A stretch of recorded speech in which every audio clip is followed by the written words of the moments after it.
नमस्कार दोस्तों, स्वागत है आप सभी लोगों का हमारे चैनल ट्रेडिंग विद अतुल में। आज हम बात करने वाले हैं यस बैंक लिमिटेड के बारे में।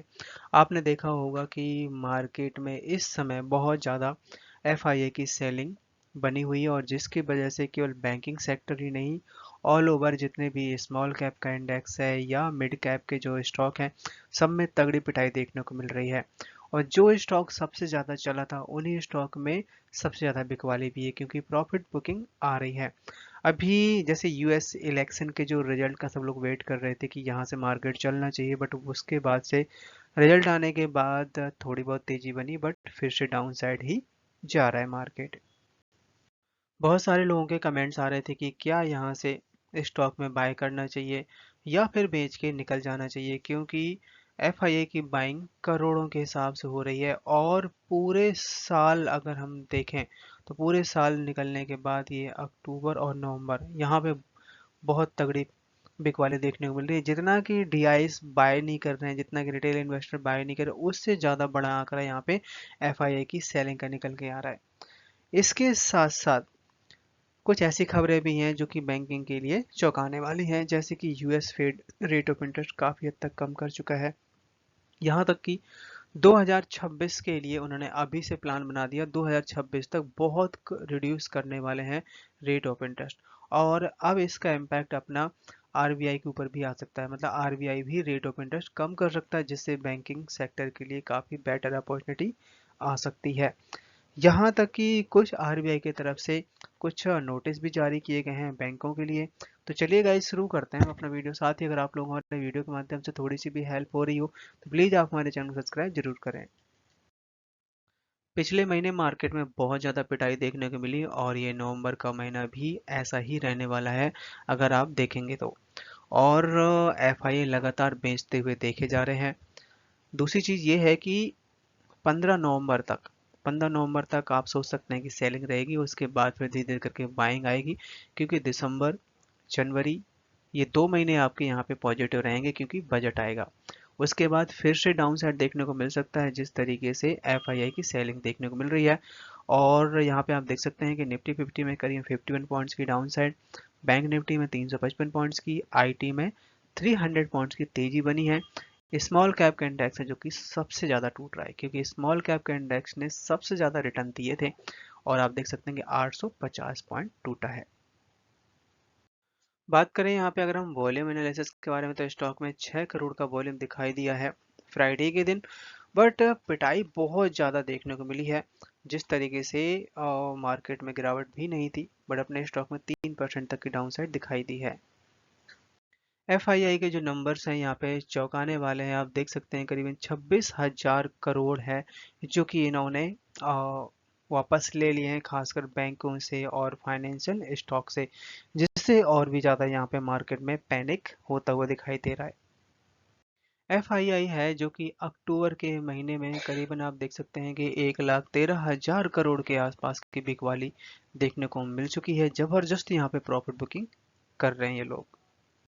जिसमें यहाँ पे सबसे कम जो बिकवाली देखने को मिली है एफएमसीजी हो गया या फिर आपका डिफेंस सेक्टर हो गया।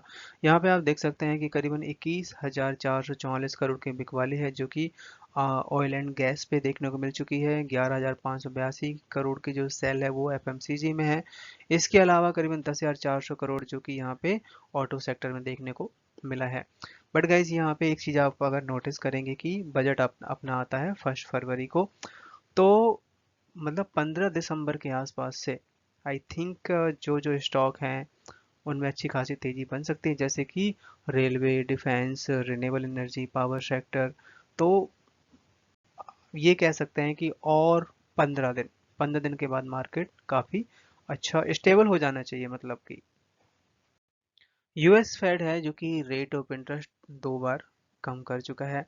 और जिस तरीके से डोनाल्ड ट्रंप वापस आए हैं, क्या आगे आने वाले टाइम में और भी रेट ऑफ इंटरेस्ट कम होगा या फिर आएगी यहाँ से तेजी। पिछले महीने यूएस फेड की तरफ से रेट ऑफ इंटरेस्ट कम किया गया था और उसके बाद करीबन 4.75 से लेकर 5% तक के बीच में यहाँ पे 4 साल के बाद रेट ऑफ इंटरेस्ट डाउन आ गया था।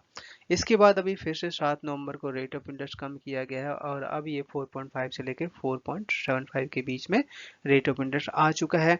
इसके अलावा यहाँ पे यूएस फेड ने टारगेट बनाया है कि करीबन 2.75 से लेकर 3% तक रेट ऑफ इंटरेस्ट 2026 तक कर सकते हैं। मतलब कि काफ़ी ज़्यादा रेट ऑफ इंटरेस्ट कम होगा, जिससे बैंकिंग के लिए काफ़ी बेटर अपॉर्चुनिटी की तरफ देखना चाहिए। इस समय इंडिया के जो माइक्रो फाइनेंस लोन स्ट्रेस है जो कि बढ़ता हुआ दिखाई दे रहा है, क्योंकि कुछ कुछ लोग ऐसे हैं जो कि कुछ कुछ लोग क्या कुछ कुछ बैंक ऐसे हैं जो कि एक ही बंदे को अगर दो दो लोन चल रहे हैं तो और भी लोन दे देते हैं। वो ज़्यादा यहाँ पे रिस्क नहीं ढूंढ रहे हैं, बट उसकी वजह से एनपीए भी बढ़ रहा है। जबकि लास्ट मंथ आरबीआई की तरफ से ये बात बोली गई थी कि स्टॉप करने के लिए बोला गया था कि अगर किसी के पास दो से ज़्यादा के लोन हैं तो उनको नहीं फ्रेश लोन देना चाहिए जब तक कि वो पुराना लोन क्लोज नहीं कर देते हैं। और उसी की बदौलत अगर यहाँ पे देखा जाए तो यस बैंक है जो कि करीबन 635 करोड़ का जो अपना एनपीए है अनसिक्योर अनसिक्योर मतलब कि वही जो क्रेडिट कार्ड का पर्सनल लोन जो कि यहाँ पे अब सेल कर रहा है, क्योंकि इस समय एनपीए बहुत ज़्यादा हो रहा है और अनसिक्योर पे कोई भी उगवाई भी नहीं हो पाती है। इसके साथ साथ जेसी फ्लावर्स की तरफ से करीब 400 करोड़ का अमाउंट मिला है, रिसीव किया है। और ये जो है जो 48,000 करोड़ का जो बैड लोन जो बेचा गया था जेसी फ्लावर्स को, उसकी ही जो रिकवरी हो रही है वो यस बैंक को मिलती हुई दिखाई दे रही है। बात करें यहाँ पे अगर हम बीएसई इंडिया कारोबार के बारे में, ताजा आप देख सकते हैं करीब 41% की डिलीवरी उठाई गई है। आज के दिन स्टॉक ने हाई बनाया 20.79 का, लो बनाया 20 रुपए के आसपास और क्लोजिंग दी 20.16 पे 3% तक की डाउनसाइड दिखाई दी। चार्ट में नजर डाली जाए तो यहाँ पे आप देख सकते हैं कि स्टॉक 33 रुपए तक का भी हाई बनाया था, वहां से काफी ज्यादा टूट चुका है। अगर यहाँ से नीचे के बीच लेवल से बाय करने का सोचा जाए तो 50% तक की रिकवरी बहुत जल्द, और जिस तरीके से मार्केट में खबरें चल रही हैं कि यहाँ पे न्यू प्रमोटर्स बहुत जल्द आ सकता है, तो उसके बाद तो फिर यहाँ पे और भी अच्छी तेजी बननी चाहिए।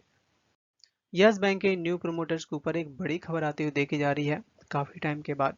आपने देखा होगा कि कुछ समय पहले आरबीआई की तरफ से मना कर दिया गया था, क्योंकि जो भी न्यू प्रोमोटर आना चाह रहे थे उनकी तरफ से ये था कि हम 26% से ज़्यादा मतलब 51% तक की यहाँ पे वोटिंग चाहिए था। और उसके लिए आरबीआई की तरफ से मना कर दिया गया था। आरबीआई ने बोला था हम 26% से ज़्यादा की वोटिंग राइट्स नहीं दे सकते हैं, तो जिसमें एसएमबीसी और एनबीडी ने विड्रॉ कर लिया था। और अब यहाँ पे जैपनीज बैंक है जो कि यहाँ पे इंटरेस्ट दिखा रहा है, और जो आरबीआई की तरफ से बोला गया उस पे भी वो मानने को तैयार हो गया है। मुबजी है जो कि यहाँ पे काफी बड़ा स्टेक खरीदने वाला था एचडीएफसी की सब्सिडी एचडीबीसी फाइनेंशियल के साथ में, बट ये डील पूरी ना होने की वजह से मतलब डील नहीं हुई, और अब यहाँ पे वो यस बैंक में अपना दाव लगाता हुआ देखा जा रहा है। मुबजी है जो कि इस समय वेट कर रहा है कि कब इसका बिड और डॉक्यूमेंट वगैरह स्टार्ट होंगे, वो यहाँ पे बिड लगा सकता है। और ये जो डील है करीबन 8 से 10 बिलियन डॉलर की डील हो सकती है। और जिस तरीके से आरबीआई की तरफ से जो गाइडलाइन है कि 26% तक का स्टेक और वोटिंग ही लगभग लगभग इतनी, तो यहाँ पे मुबजी आरबीआई से बात कर सकता है कि 26% से ज़्यादा स्टेक खरीदने का। अभी यहाँ पे F I I D I S और पब्लिक की न्यू शेयर होल्डिंग आती हुई देखी जा रही है। तो अगर हम एफ आई आई की बात करें तो एफ आई आई का 23% तक का स्टेक था एक साल पहले, जो कि इस समय 27% हो गया है। लगातार यहाँ पे एफ आई आई खरीदते हुए बने हुए हैं। पर यहाँ पे डी आई एस की तरफ से जो 41% तक का स्टेक था जो कि यहाँ पे 38.5 के आसपास आया, तो यहाँ पे कुछ डाउन साइड भी दिखाई दी है। पर यही यहाँ पे अगर कंपेयर करें कि पब्लिक का शेयर होल्डिंग, पब्लिक है जो कि 36% तक के आसपास होल्ड करती थी एक साल पहले, जो कि इस समय 35 के आसपास है, तो ज़्यादा कोई फर्क नहीं पड़ा। और मेरा मानना ये है कि हमें अभी भी होल्ड करना ही चाहिए अगर हमें रिटर्न चाहिए, क्योंकि स्टॉक ज़्यादा चला नहीं है, करेक्शन बहुत अच्छी दिखा चुका है, तो यहाँ से आने वाले टाइम में अच्छे खासे रिटर्न आ सकते हैं।